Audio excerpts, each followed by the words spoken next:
Assalamualaikum warahmatullahi wabarakatuh. Ya, baik, sebentar.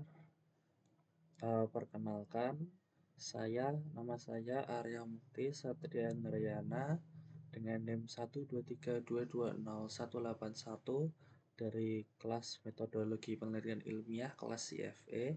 Di sini saya akan mempresentasikan evaluasi akhir semester saya, di mana tugasnya adalah mempresentasikan draft bab 1 dan bab 2 melalui PowerPoint. Jadi di sini untuk judul tugas akhir saya atau EAS saya itu implementasi deep learning untuk pemantauan kepatuhan planogram di minimarket menggunakan YOLO versi 8. Baik, jadi mungkin langsung saja.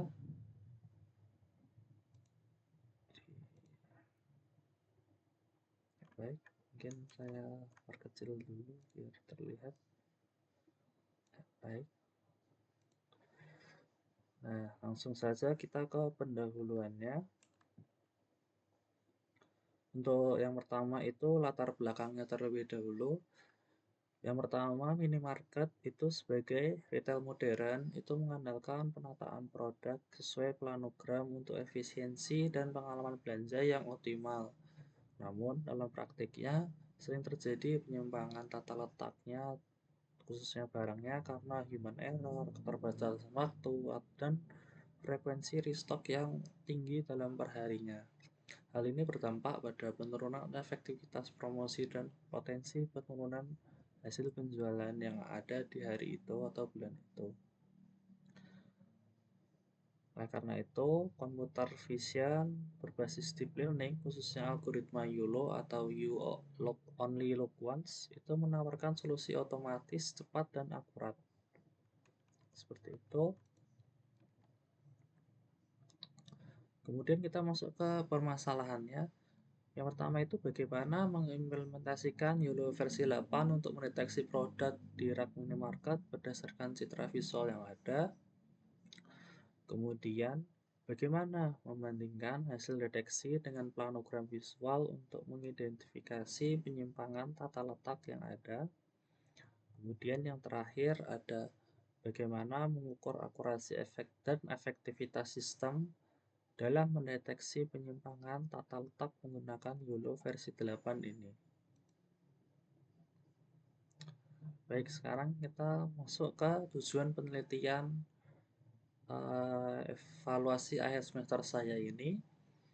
Yang pertama, untuk tujuan penelitiannya yang pertama adalah mengimplementasikan algoritma YOLO versi 8 untuk melakukan deteksi produk pada rak minimarket berdasarkan citra visual. Kemudian yang kedua, membandingkan hasil deteksi produk aktual dengan planogram visual untuk mengidentifikasi penyimpangan tata letak produk yang ada. Kemudian yang ketiga, mengukur tingkat akurasi dan efektivitas sistem dalam mendeteksi penyimpangan tata letak produk pada rak minimarket menggunakan YOLO versi 8 ini. Kemudian kita masuk ke manfaat penelitiannya. Di sini dibagi menjadi 3. Untuk yang pertama itu menambah literatur informatika, khususnya pada penerapan YOLO versi 8 untuk deteksi penyimpangan tata letak berbasis planogram. Di sini manfaatnya lebih dikhususkan di bidang akademik. Kemudian yang kedua di bidang praktis, itu membantu minimarket dan retail modern dalam mengoptimalkan pengelolaan rak, mempercepat audit, dan meningkatkan efisiensi operasional.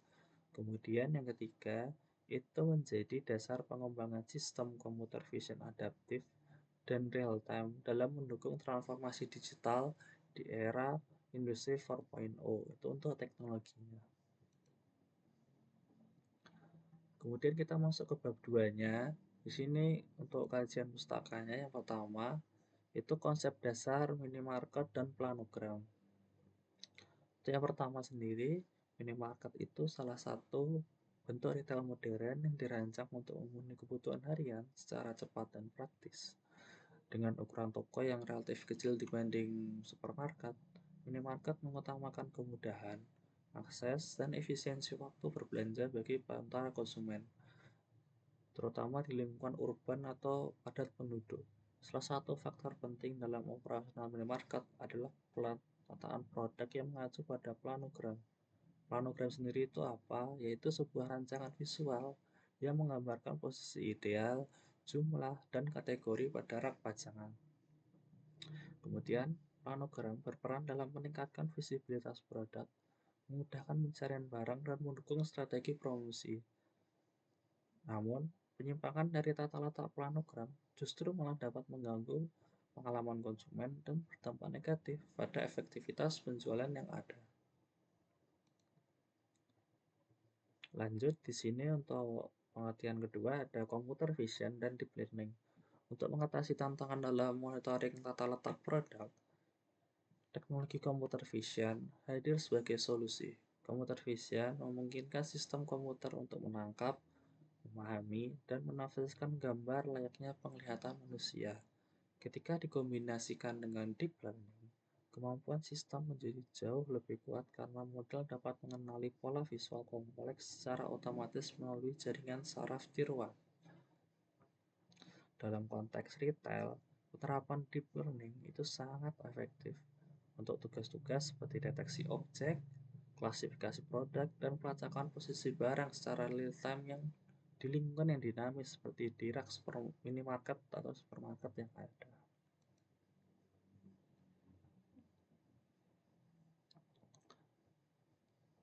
Ini mohon maaf, ini kedouble.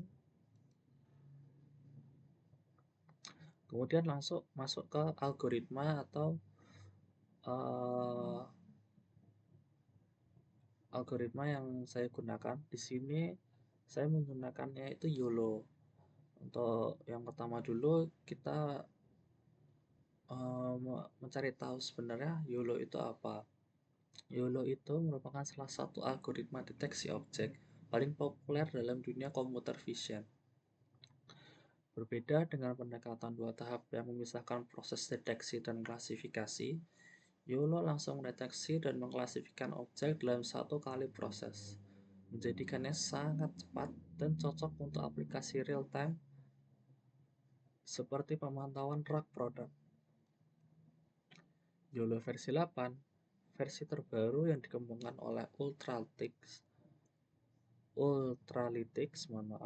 membawa peningkatan signifikan dari versi-versi sebelumnya. Model ini dirancang lebih efisien, akurat, dan cepat. Dengan arsitektur yang dioptimalkan, loss function yang diperbarui, dan teknik pelatihan yang baik, YOLO versi 8 ini telah terbukti mampu digunakan untuk berbagai keperluan, seperti deteksi kekosongan produk di rak, sistem checkout otomatis, serta monitoring planogram di sektor retail. Kemudian yang selanjutnya, kenapa akhirnya untuk penelitian atau untuk EAS ini saya menggunakan YOLO versi 8. YOLO ini saya pilih yang pertama karena kecepatan dan akurasinya yang tinggi. YOLO versi 8 ini mengoptimasi arsitektur jaringan dengan modul C2F yang meningkatkan ekstraksi fitur serta menggunakan distribution focal loss untuk memperbaiki ketepatan prediksi bounding box. Hasilnya model ini mencapai mean average precision yang cukup tinggi, yaitu di 88% pada dataset COCO, di mana itu lebih tinggi dari versi YOLO versi 5 yaitu 85%. Kecepatan inferensi mencapai 100 plus fps pada GPU, memungkinkan YOLO ini sangat cocok untuk pemrosesan real-time video langsung dari kamera toko. Kemudian kenapa YOLO lagi? Karena kemudahannya adaptasi untuk retail. YOLO telah terbukti sukses dalam tugas retail seperti yang ada di dua ini. Nah, di sini sudah ada contohnya, deteksi kekosongan rak atau out of stock oleh Ultralytics dan sistem checkout otomatis. Di sini sudah ada contohnya oleh Fast dan Kumar di tahun 2023. Kemudian adaptasinya lagi itu kemampuannya untuk mendeteksi objek kecil seperti kemasan produk dan robust terhadap pencahayaan variatif cocok untuk lingkungan minimarket.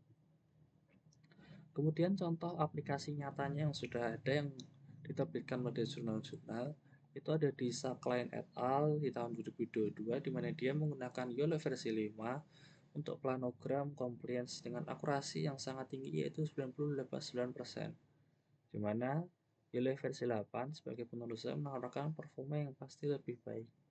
Kemudian di Indonesia sendiri ada Fudoli et al. Di tahun 2024, dia membuktikan adaptabilitas YOLO untuk minimarket skala lokal di Indonesia.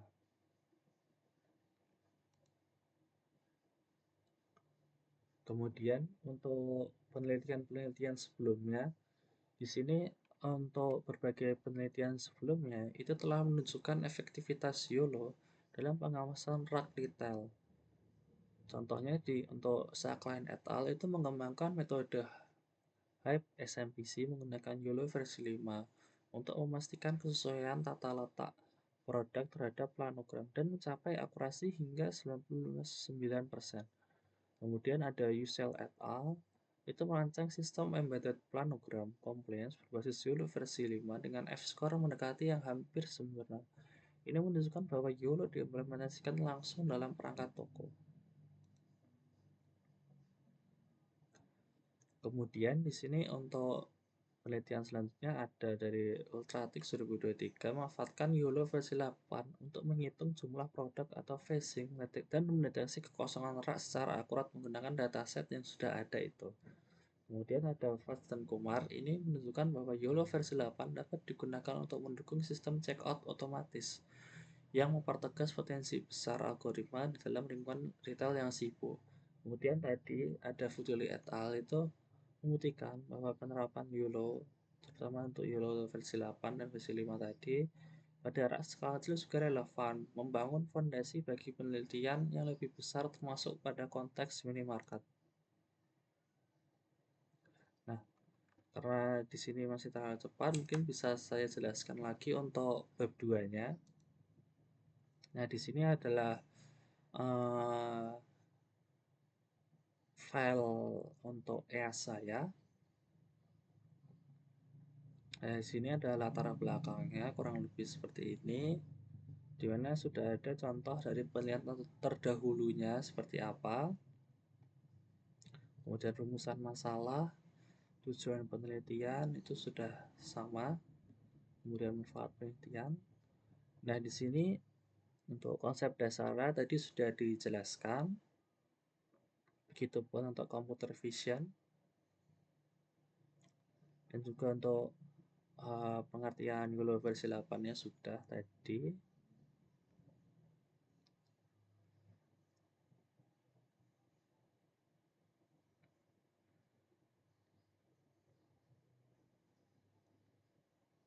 Nah, mungkin untuk penelitian sebelumnya mungkin bisa saya jelaskan lagi. Mungkin di yang ini karena di penelitian-penelitian sebelumnya itu menggunakannya YOLO versi 8, mungkin di yang sudah saya baca ini untuk yang terlebihnya untuk Fast dan Kumar ini, penelitiannya ini menerapkan YOLO versi 8 dalam sistem checkout otomatis, di mana YOLO ini menunjukkan kemampuan model ini dalam mengenali berbagai produk di lingkungan retail yang dinamis. Meskipun aplikasi ini belum dilaksanakan langsung oleh kepatuhan planogram, keberhasilan YOLO versi 8 dalam mendukung efisiensi proses transaksi memperkuat relevansi model ini dalam ekosistem retail secara keseluruhan. Kemudian untuk yang di Indonesia sendiri, itu ada Fudoli et al. Tadi itu meneliti penerapan model YOLO untuk mendeteksi ketersediaan produk di rak skala kecil. Penelitian ini menunjukkan bahwa penerapan teknologi computer vision tidak hanya relevan secara global, tapi juga untuk kebutuhan lokal termasuk di minimarket yang umum yang ada di Indonesia.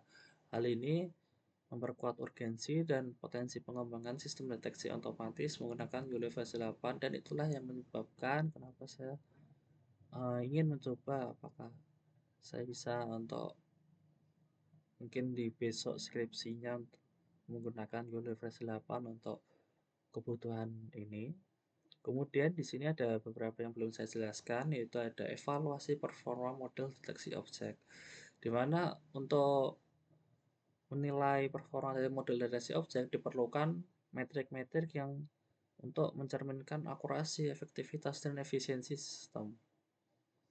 Di sini yang pertama yang saya gunakan adalah precision. Untuk precision ini untuk mendeteksi proporsi deteksi yang benar terhadap seluruh deteksi positif yang dilakukan oleh model. Rumusnya yaitu TP dibagi TP plus FP, di mana TP itu adalah true positif atau objek terdeteksi dengan benar. Kemudian untuk FP itu deteksi yang salahnya. Model mendeteksi objek padahal tidak ada. Misalnya seperti itu. Kemudian precision yang semakin tinggi itu menunjukkan bahwa model jarang memberikan deteksi palsu. Kemudian yang kedua ada recall. Recall itu mengukur kemampuan model dalam menemukan semua objek yang sebenarnya ada. Untuk rumusnya recall itu TP dibagi TP tambah Fn. TP tadi itu adalah true positif di sini, di mana objek itu terdeteksi dengan benar, tidak mendeteksi objek padahal tidak ada. Kemudian false negatif itu objek yang ada tetapi tidak berhasil terdeteksi oleh model. Jadi kebalikannya false positif ini.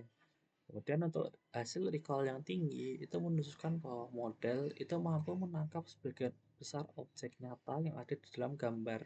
Khususnya nanti jika saya menggunakan ini kamera yang ada di toko. Kemudian untuk akurasi kepatuhan planogram atau planogram compliance accuracy, metrik ini itu tuh bersifat khusus untuk konteks penelitian ini. Ya, ini untuk mengukur seberapa banyak produk yang berhasil terdeteksi sesuai posisi dalam planogram yang ditentukan. Nah, untuk rumusnya sendiri itu ada akurasi atau akurasi kepatuhan planogram itu sama dengan jumlah produk sesuai dibagi total produk terdeteksi dikali 100%.